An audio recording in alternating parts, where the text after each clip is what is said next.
ओम नमो भगवते वासुदेवाय। भगवान श्री हरि विष्णु जी की कृपा से हम आपको पुरुषोत्तम मास अधिक मास की पावन पवित्र कथा निरंतर सुना रहे हैं।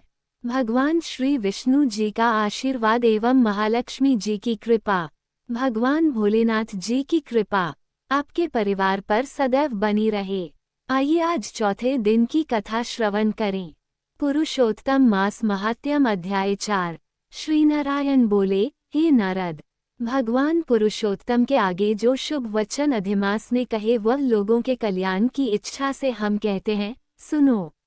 अधिमास बोला, हे नाथ, हे कृपानिधे, हे हरे, मेरे से जो बलवान है उन्होंने यह मलमास है ऐसा कहकर मुझ दीन को अपनी श्रेणी से निकाल दिया है। ऐसे यहाँ आए हुए मेरी आप रक्षा क्यों नहीं करते? अपने स्वामी देवता वाले मासादिकों द्वारा शुभ कर्म में वर्जित मुझ स्वामी रहित को देखते ही आपकी दयालुता कहाँ चली गई और आज ये कठोरता कैसे आ गई? हे भगवान, किंसरूप अग्नि से जलती हुई वसुदेव की स्त्री देवकी की रक्षा जैसे आपने की वैसे ही, हे दीनवत्सल, कहिए मुझ शरण आए कि आज कैसे रक्षा नहीं करते? पहले द्रुपद राजा की कन्या द्रौपदी की दुशासन के दुख से जैसे आपने रक्षा की वैसे हे दीनदयाला, कहिए मुझ शरण आए कि आज कैसे रक्षा नहीं करते? यमुना में कालिया नाग के विष से गौ चराने वालों तथा पशुओं की आपने जैसे रक्षा की वैसे हे दीनवत्सल, कहिए मुझ शरण आए कि आज कैसे रक्षा नहीं करते?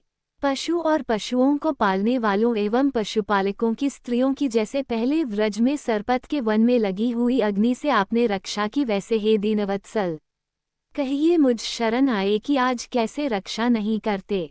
मगध देश के राजा जरासंध के बंधन से राजाओं की जैसे रक्षा की वैसे हे दीनवत्सल, कहिए मुझ शरण आए कि आप कैसे रक्षा नहीं करते?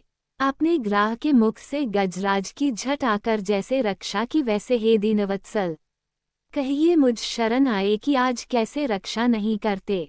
श्री नारायण बोले, इस प्रकार भगवान को कह स्वामी रहित मलमास आंसू बहता मुख लिए जगतपति के सामने चुपचाप खड़ा रहा। उसको रोते देखते ही भगवान शीघ्र ही दयार्द्र हो गए और पास में खड़े दीनमुख मलमास से बोले। श्रीहरि बोले, हे वत्स, क्यों इस समय अत्यंत दुख में डूबे हुए हो? ऐसा कौन बड़ा भारी दुख तुम्हारे मन में है? दुख में डूबते हुए तुझको हम बचाएंगे, तुम शोक मत करो। मेरी शरण में आया फिर शोक करने के योग्य नहीं रहता है। यहाँ आकर महादुखी नीच भी शोक नहीं करता, फिर किस लिए तुम यहाँ आकर शोक में मन को दबाए हुए हो? जहाँ आने से न शोक होता है, न कभी बुढ़ोती आती है, न मृत्यु का भय रहता है, किंतु नित्य आनंद रहा करता है, इस प्रकार के बैकुंठ में आकर तुम कैसे दुखित हो? तुमको यहाँ पर दुखित देखकर वैकुंठवासी बड़े विस्मय को प्राप्त हो रहे हैं। हे वत्स, तुम कहो इस समय तुम मरने की क्यों इच्छा करते हो? श्री नारायण बोले, इस प्रकार भगवान के वाक्य सुनकर बोझा लिए हुए आदमी जैसे बोझा रखकर श्वास पर श्वास लेता है, इसी प्रकार वास लेकर अधिमास मधुसूदन से बोला। अधिमास बोला, हे भगवान, आप सर्वव्यापी हैं, आपसे अज्ञात कुछ नहीं है। आकाश की तरह आप विश्व में व्याप्त होकर बैठे हैं। चर अचर में व्याप्त विष्णु आप सबके साक्षी हैं, विश्व भर को देखते हैं। विषय की सन्निधि ने भी विकार शून्य आप में शास्त्र मर्यादा के अनुसार सब भूत स्थित हैं। हे जगन्नाथ, आपके बिना कुछ भी नहीं है। क्या आप मुझ अभागे के कष्ट को नहीं जानते हैं? तथापि हे नाथ, मैं अपनी व्यथा को कहता हूँ। जिस प्रकार मैं दुख जाल से घिरा हुआ हूँ वैसे दुखित को मैंने न कहीं देखा है और न सुना है। क्षण, निमेष, मुहूर्त, पक्ष, मास, दिन और रात सब अपने अपने स्वामियों के अधिकारों से सर्वदा बिना भय के प्रसन्न रहते हैं। मेरा न कुछ नाम है, न मेरा कोई अधिपति है और न कोई मुझको आश्रय है, अतः क्षणादिक समस्त स्वामी वाले देवों ने शुभ कार्य से मेरा निरादर किया है।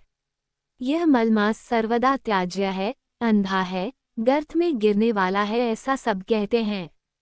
इसी के कारण से मैं मरने की इच्छा करता हूँ, अब जीने की इच्छा नहीं है। निंद्य जीवन से तो मरना ही उत्तम है। जो सदा जला करता है वो किस तरह सो सकता है? हे महाराज, इससे अधिक मुझको और कुछ कहना नहीं है। वेदों में आपकी इस तरह प्रसिद्धि है कि पुरुषोत्तम आप परोपकार प्रिय हैं और दूसरों के दुख को सहन नहीं करते हैं। अब आप अपना धर्म समझकर जैसी इच्छा हो वैसा करें। आप प्रभु और महान हैं, आपके सामने मुझ जैसे पामर को घड़ी घड़ी कुछ कहते रहना उचित नहीं है। मैं मरूंगा, मैं मरूंगा, मैं अब न जीऊंगा, ऐसा पुनः पुनः कहकर वह अधिमास, हे ब्रह्मा के पुत्र, चुप हो गया और एकाएक श्री विष्णु के निकट गिर गया। तब इस प्रकार गिरते हुए मलमास को देख भगवान की सभा के लोग बड़े विस्मय को प्राप्त हुए। श्री नारायण बोले, इस प्रकार कहकर चुप हुए अधिमास के प्रति बहुत कृपाभार से अवसन्न हुए श्री कृष्ण मेघ के समान गंभीर वाणी से चंद्रमा की किरणों की तरह उसे शांत करते हुए बोले।